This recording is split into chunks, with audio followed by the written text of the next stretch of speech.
अक्षराज के अनुसार कहीं ये तितली ही तो नहीं जो हमें मार्ग बताएगी। जब ना दिखे रास्ता और छा जाए मन पर अंधेरा, रंगों से मिलेगी तब दिशा, अवसर होगा वही सुनहरा।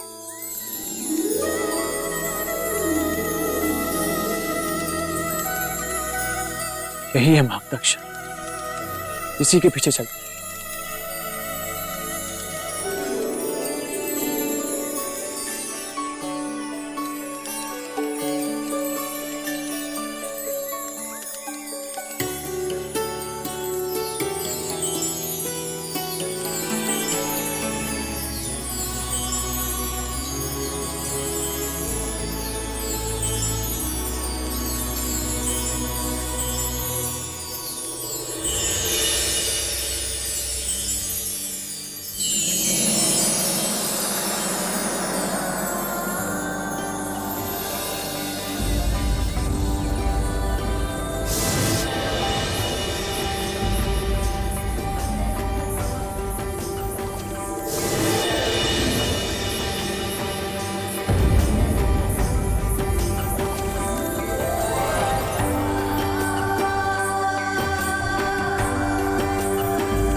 राजन, अब आपको मेरे एक प्रश्न का उत्तर देना है।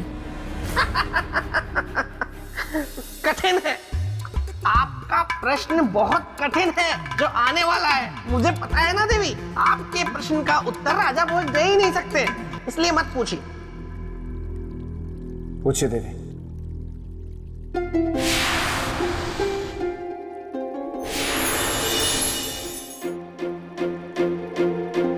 आपको बताना यह है कि कौन थी वो स्त्री, वो कैसी माया थी।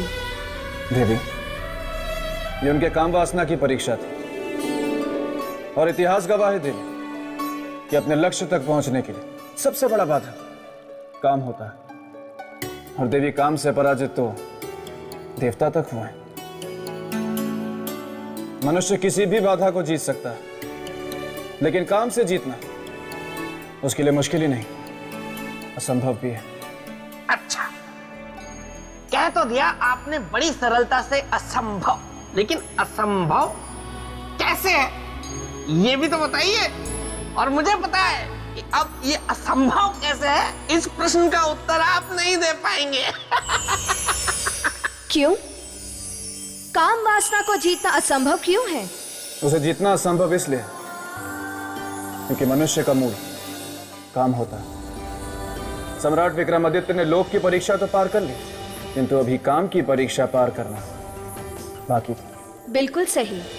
जिस काम वासना से बड़े बड़े देवता और ऋषि मुनि नहीं जीत पाए, क्या सम्राट विक्रमादित्य उसे जीत पाएंगे? या फिर वो उस सुंदर स्त्री के रूप जाल में फंसकर अपने उद्देश्य से भटक जाएंगे? अब क्या करेंगे चक्रवर्ती सम्राट विक्रमादित्य? बोलिए राजन। कि जो काम भावना मनुष्य के चरित्र, व्यक्तित्व, अस्तित्व और बुद्धि को निगल जाता है, क्या सम्राट विक्रमादित्य उसे जीत पाएंगे? देवी, यदि मन पर नियंत्रण हो तो काम की परीक्षा को पार करना संभव नहीं है। यदि सम्राट विक्रमादित्य ने अपने मन पर नियंत्रण पा लिया तो वो सुंदरी के जाल में नहीं फंसेंगे। ठीक है, तो आगे की घटना मैं आपको बताती हूँ।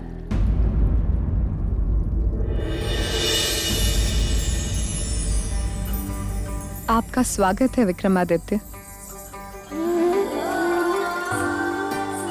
प्रणाम देवी। आप हमें जानती हैं? कौन है आप? प्रकृति की पुत्री, रस, रूप, रंग और सुगंध हूं। रहना चाहती मैं आपके संग हूं।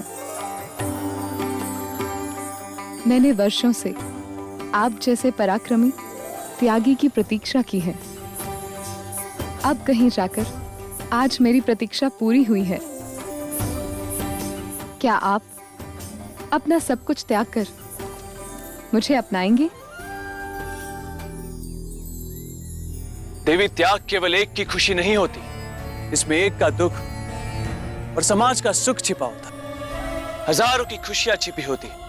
ऐसी बात करके मेरा हृदय ना दुखाए विक्रमादित्य। मुझसे विवाह कर मेरे वर्षों की ख्वाहिश पूरी करें। असंभव है ये। लेकिन क्यों विक्रमादित्य? क्या मैं सुंदर नहीं हूँ? अवश्य आप सुंदर हैं। तो मुझ में क्या कमी है?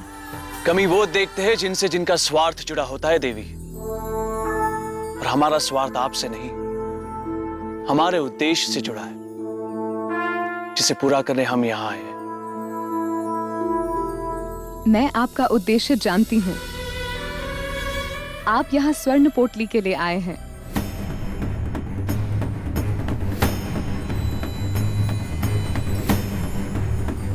सही जानती है आप।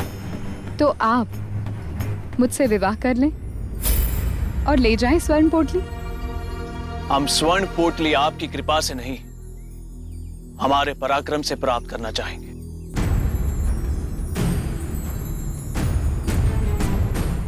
आज्ञा दीजिए।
देवी,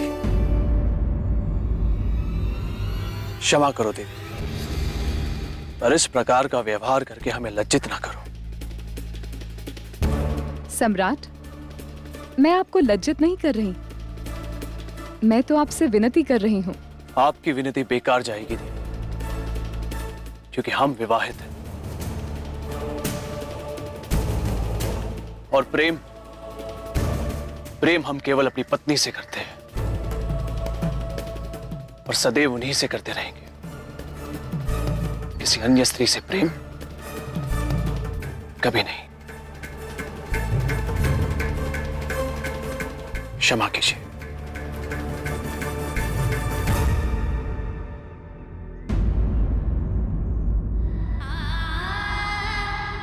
कोई होगा ऐसा शीलवान, चरित्रवान, जो अति से भी अति सुंदर स्त्री के प्रेम निवेदन को ठोकर मार दे। बेताला ठीक तो है? मैं ठीक हूँ। मुझे क्या हुआ है? मुझे कुछ नहीं हुआ। ऐसे छोटे मोटे कंकड़ तो मैं फूंक मार कर उड़ा दूं। किंतु इस समय मैं किसी और को फूंक मार के उड़ाने वाली हूँ।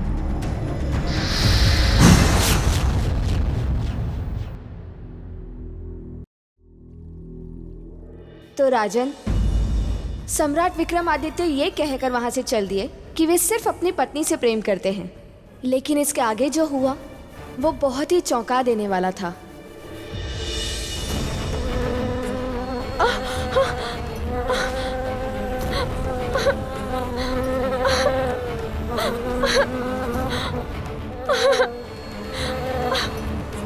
विक्रमादित्य, मेरी रक्षा कीजिए। सम्राट!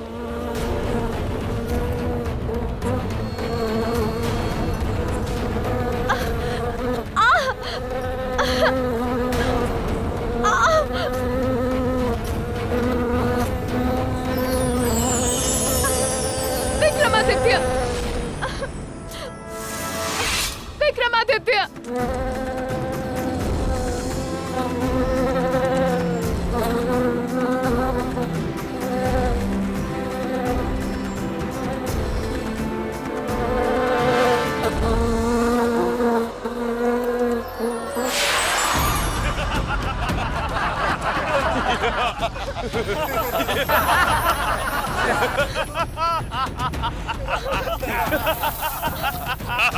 विक्रमादित्य, मेरी रक्षा कीजिए। विक्रमादित्य, मेरी रक्षा कीजिए। चिल्लाओ मत, चुपचाप हमारे साथ चलो हमारे राजा के पास, वो तुमसे विवाह करेंगे। किंतु मैं उनसे विवाह नहीं करना चाहती।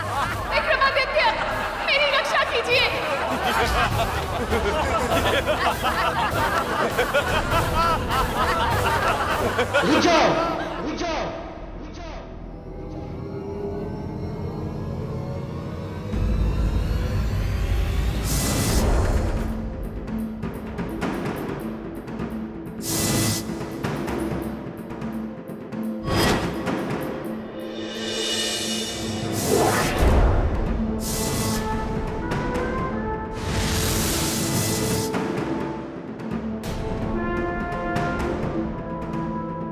तू कौन होता है हमें रोकने वाला?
राजन, रूप ने अपना काम कर दिया था।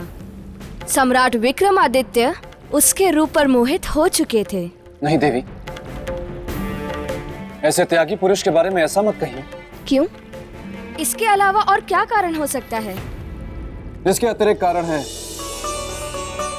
धर्म। धर्म? हाँ, धर्म। सम्राट विक्रमादित्य ने उस युवती की रक्षा करके अपने धर्म का पालन किया, और स्त्री रक्षा के धर्म का पालन वही कर सकता है जिसकी अपनी इंद्रियों पर बस हो। देवी, स्त्री रक्षा साधारण मनुष्य के बस की बात नहीं। सही कहा राजा भोज, मेरा मित्र था ही धर्म का रक्षक।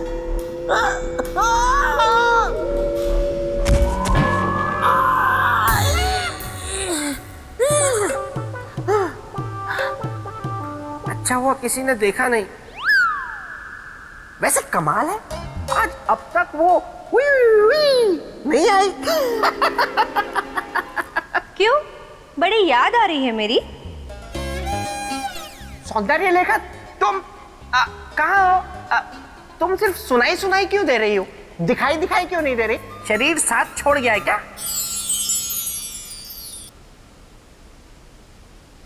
कहाँ हो ये?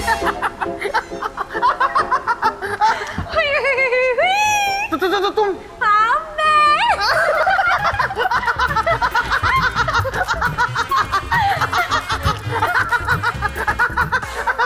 बस बस बस बस अब और नहीं हंसा जा रहा। ऐसे नहीं, पहले कहो सौंदर्य लेखा मुझे तुमसे प्यार है, हृदय बेकरार है। बोल दो सौंदर्य लेखा मुझे तुमसे प्यार है, हृदय बेकरार है। अच्छा सुनो, क्या तुमने विवाह कुंडल को बुलाया? अपने विवाह का मुहूर्त निकाला? कौन सा विवाह? कैसा विवाह? किसका विवाह? देखो सौंदर्य लेखा, मैं वो बेताल गले नहीं देता किसी की दाल।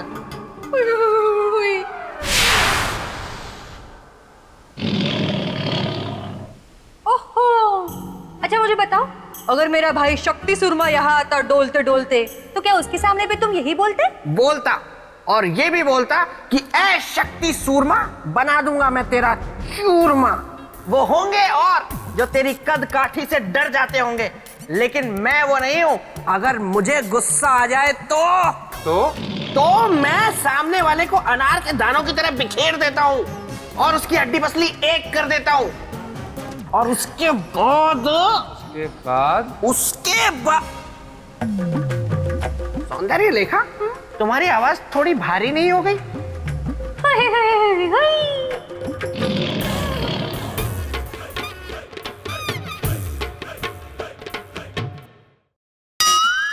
तो तुम मेरी हड्डी पसली तोड़ दोगे? प्रश्न ही नहीं है। मुझे अनार के दानों की तरह बिखेर दोगे? नहीं, मैं तो ये कह रहा था कि अगर किसी ने आपसे ये कहा कि वो आपको अनार के दानों की तरह बिखेर देगा, तो मैं उससे कहूंगा कि मैं तुम्हें अनार के दानों की तरह बिखेर दूंगा और सारे दाने खा जाऊंगा। अच्छा, मैं तो रिश्ता निभा रहा था। कैसा रिश्ता? जीजा साले का रिश्ता। मतलब जीजा साले के साथ मजाक करता है तो साला हंसता है, साला जीजा के साथ मजाक करता है तो जीजा हंसता है। है ना? देखा सौंदर्य लेखा, मैंने अपने साले के साथ कैसा मजाक किया। अच्छा, छोड़ो ये सब फालतू की बातें। विवाह कुंडल जल्द से जल्द यहाँ आएंगे तुम्हारी विवाह की बात करने। और मेरी प्यारी बहना। जी भैया। मेरा ये है कहना कि चलो पिताश्री याद कर रहे हैं। हाँ, जाओ। वैसे भी कुछ समय के बाद तो तुम्हें हमेशा के लिए यहीं आकर रहना है ना। फिर दोनों साथ में इस पेड़ पर लटकेंगे।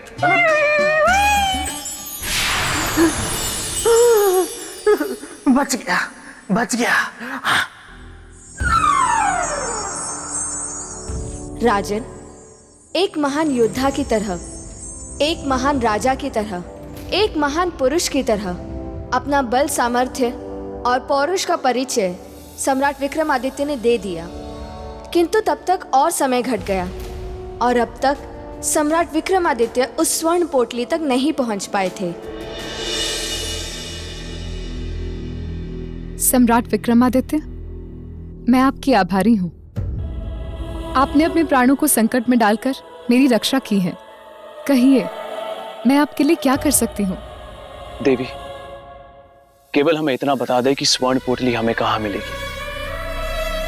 स्वर्ण पोटली को प्राप्त करके कल सुबह हमारा पृथ्वीलोक पहुंचना आवश्यक है।